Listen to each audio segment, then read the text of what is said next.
May I request His Highness the Aga Khan, Chancellor of the Aga Khan University, to declare the convocation open. Bismillahirrahmanirrahim. I declare this convocation open.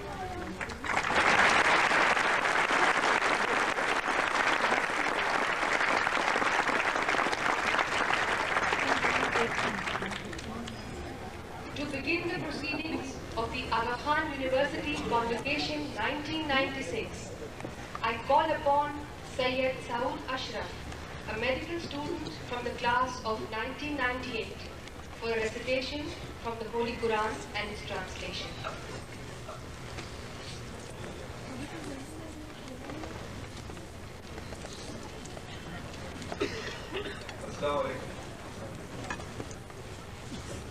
أعوذ بالله من الشيطان الرجيم. بسم الله الرحمن الرحيم. واعتصموا بحبل الله جميعا ولا تفرقوا واذكروا نعمة الله عليكم إذ كنتم أعداء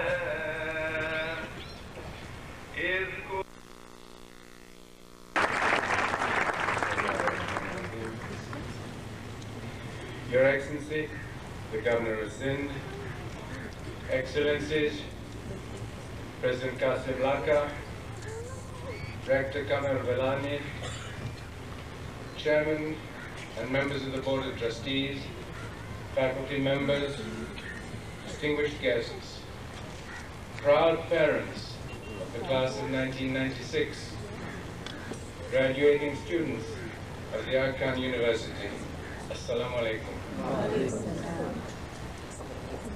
This graduation ceremony for the class of 1996 from the Faculty of Health Sciences is a day of distinction which you and we will always remember.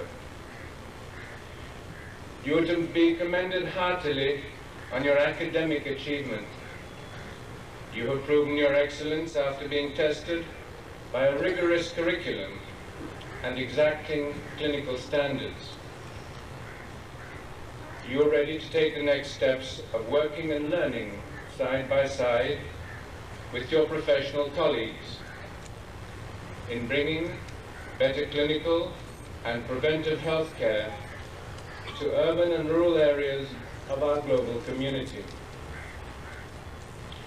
We are all, parents, faculty, administration and supporters, proud of your accomplishments.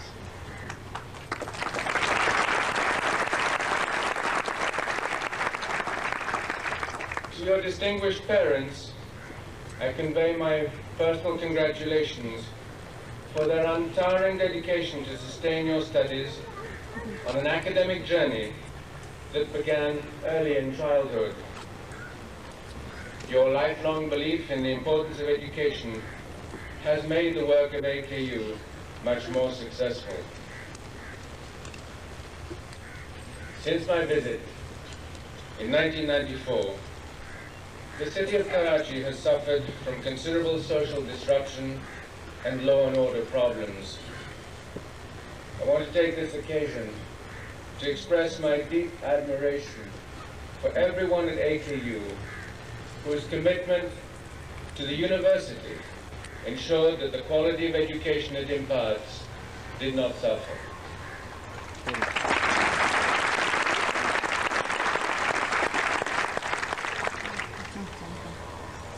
All of us most closely associated with the Arkan University may have concerns about the magnitude of development challenges which confront us as our university moves towards the 21st century.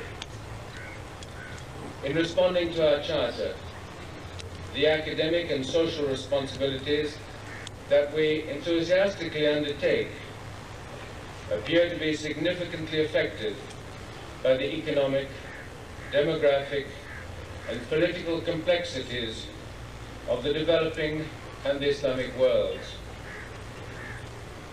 Our task is unusual and without precedent, because the Muslim world, as well as the other areas of Asia and Africa, have been let loose from the iron grip of the Cold War. Experimentation in statehood and uncertainty in economic direction, including the reversal of long-held dogmas, have confronted new efforts for major social progress. New initiatives are delayed, sometimes even frustrated by resistance to the pace of technical and policy change which is required to meet the increasing reality of competitive, globalized economies and information availability.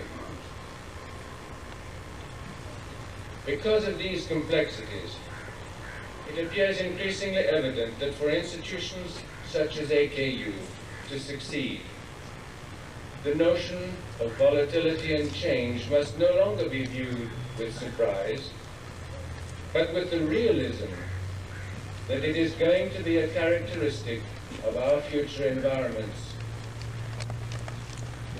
In this context, we must develop a university for students and society that is clear and stable in its goals of imparting knowledge and practical skills to solve problems and to improve the quality of life, even if this must occur in a kaleidoscopically changing world.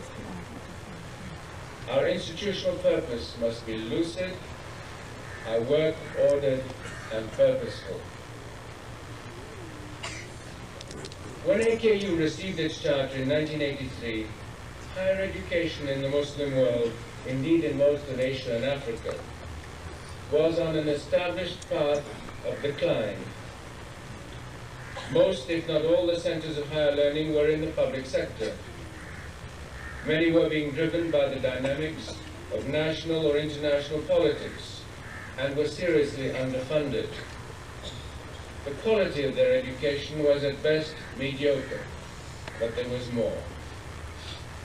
The curricula they taught were often inherited from a colonial past and had little or no relationship with the cultures of the peoples they served.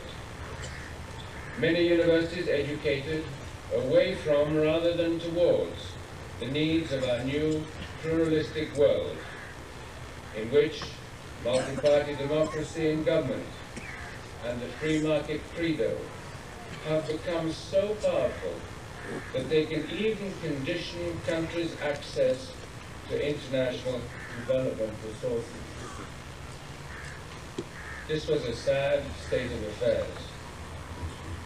It was compounded by convictions in the third world and in major international development agencies that universities were elitist and would consume inordinate resources that could more properly be devoted to universal primary education.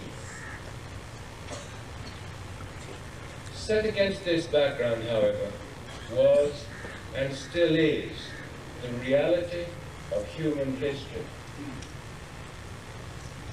Few, if any, of our world's great civilizations have developed without the benefit of outstanding intellects, concentrated in institutions which very early on were recognized as foci of knowledge, or universities.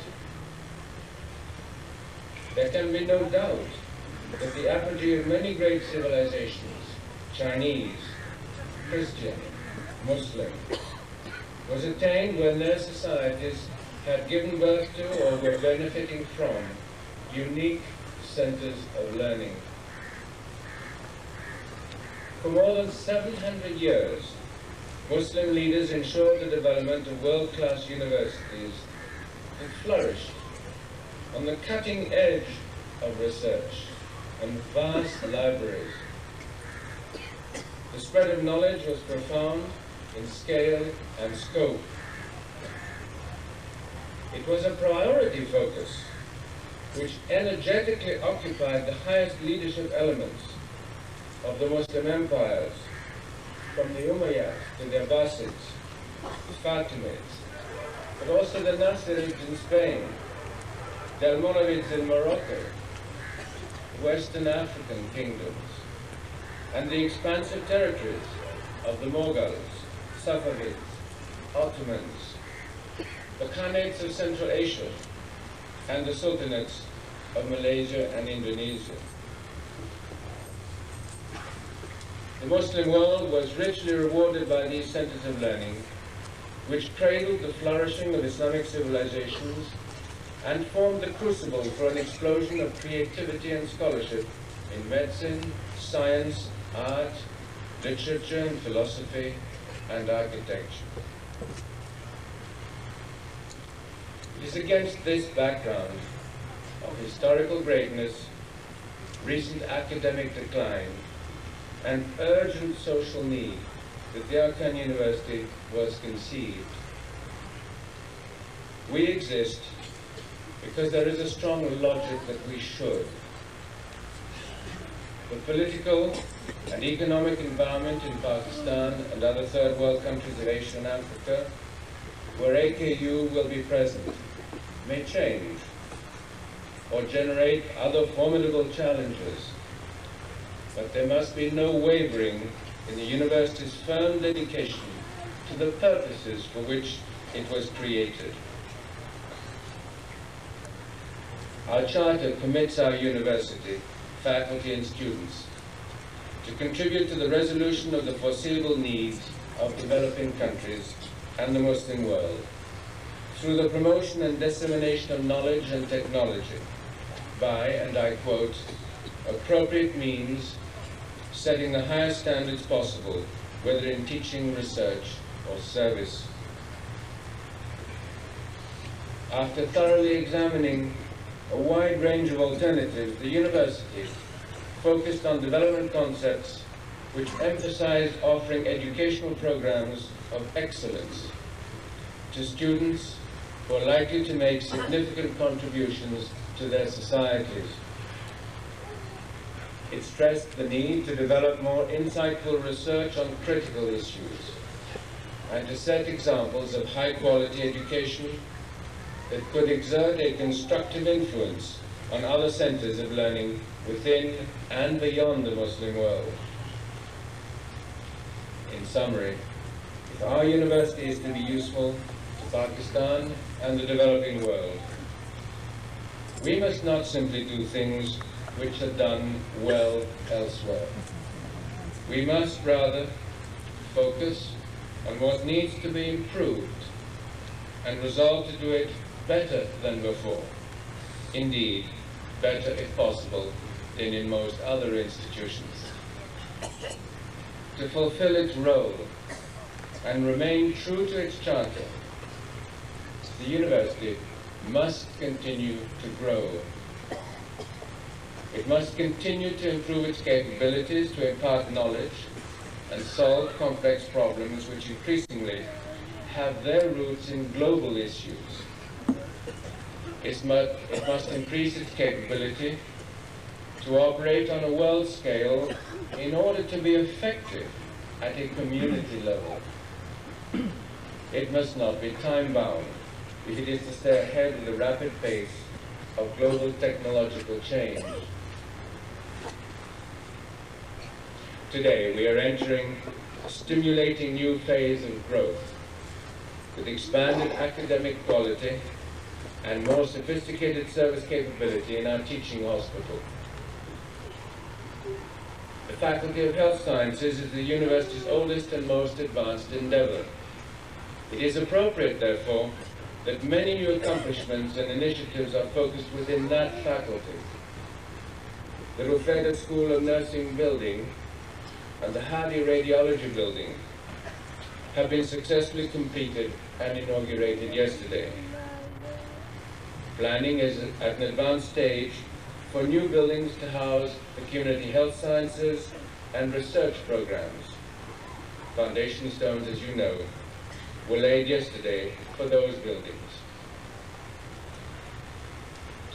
A task force has recently validated the operational soundness of the Institute of Education Development's programs and has identified steps for strengthening their programs as well as their further development.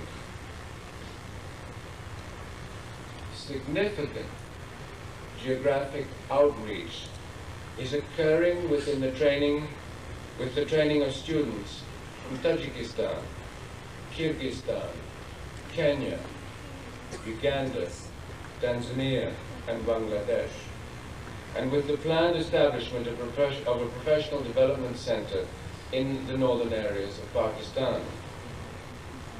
And the university continues to expand effectively in other areas as well. The School of Nursing is involved in planning an Institute of Advanced Nursing Studies to be located in East Africa and to offer post-basic training degrees for nurses. Its degrees will be recognized in East Africa. A second potential overseas program now is in planning, which is the Institute of Islamic Civilizations under consideration for location in London. This program, recommended by the Chancellor's Commission, will focus on the compelling relevance of Islam as a world religion and our diversity of cultures in efforts to address global development issues and promote international understanding. The experience of the Arkan Trust for Culture of establishing highly effective and influential Islamic centers of learning in architecture in the West itself, at Harvard and MIT, has demonstrated that a powerful multiplier effect can be achieved by capitalizing the skills of East and West and speaking together on issues of critical development importance to the Islamic world. With the dissolution of the Soviet Union, a dynamic group of Muslim countries has emerged onto the world's center stage. And while they have enormous potential for the future, their economic transition has had a harsh impact on the quality of life of large segments of those populations. As part of an agreement of cooperation between the Arkan Development Network and the government of Tajikistan, AKU has formed a joint commission to consider the establishment of a Central Asian regional university specializing in high mountain studies in Karachi.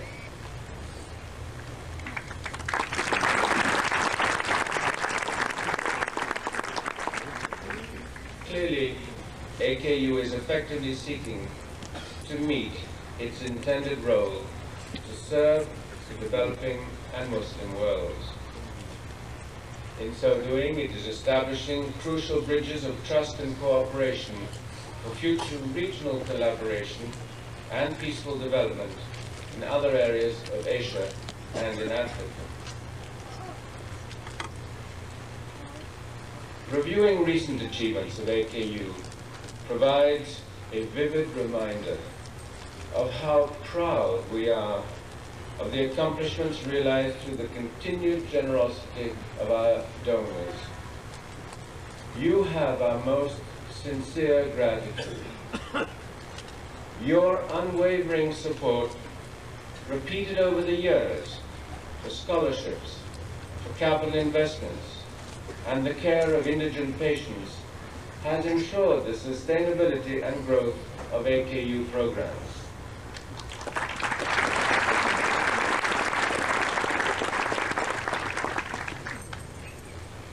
Great peoples, nations, and institutions live with what you in the medical sciences call bumps, bruises, and major system failures. Yet, they continue to demonstrate resilience in meeting future challenges. Great peoples and nations and institutions continue towards greatness because they have determination, rationality of thought, resourcefulness, and an inspiring vision of the future. With the devoted efforts of many generous and talented people, AKU has begun to create a meaningful community and global resource for the developing and Muslim worlds. It may be a new model of achievement and relevance. It must be our laser instead of our candle as we chart an optimal course into an uncertain future. My good wishes and prayers are with you, faculty, staff, graduates, students, and friends of AKU, as you go forward on your careers of service and education. Thank you.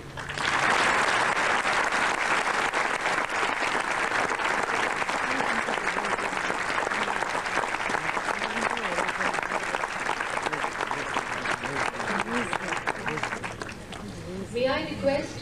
For all this and for the preparation for the challenges of the coming century, I must pay humble tribute to the vision and the foresight of the Chancellor of the Aga Khan University, His Highness the Aga Khan, whose vital leadership and faith in education has propelled this institution to arrive at milestones within its short existence that should normally take decades to reach.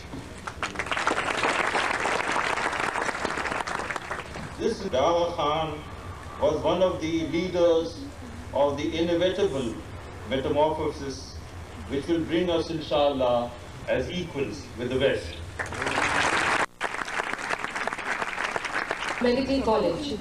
Dr. Arif Ali Zaidi, Associate Dean Student Affairs, will call the members of the graduating class to receive their degrees.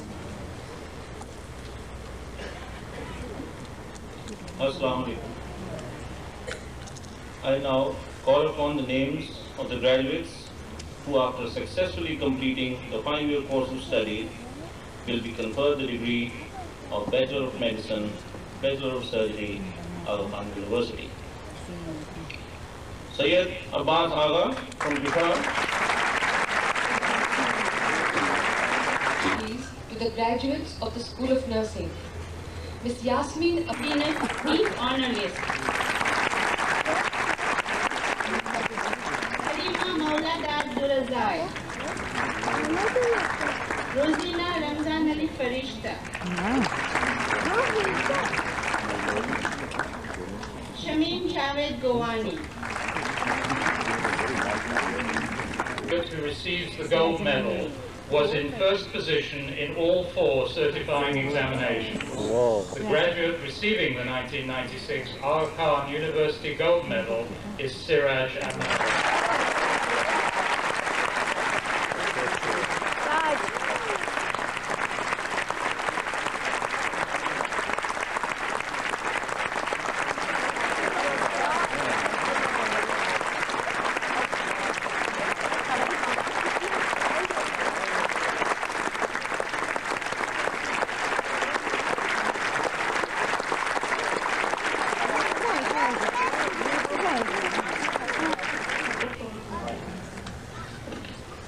I am here to speak on behalf of this year's graduating class, the class of 1996, from the Medical College and the School of Nursing's BSCN and Diploma programs.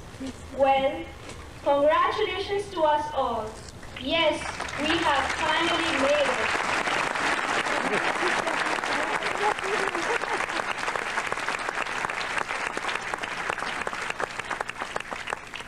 Time has passed rapidly, leaving only memories of our stay at the Khan University, the Red Fort, which has emerged as one of the greatest institutions of its time. Recollections of this phase of our learning will undoubtedly be treasured by all of us throughout our lifetime. Looking back at the we have succeeded, but our success could not have been assured without our faculties and our families, especially our parents and spouses for some of us.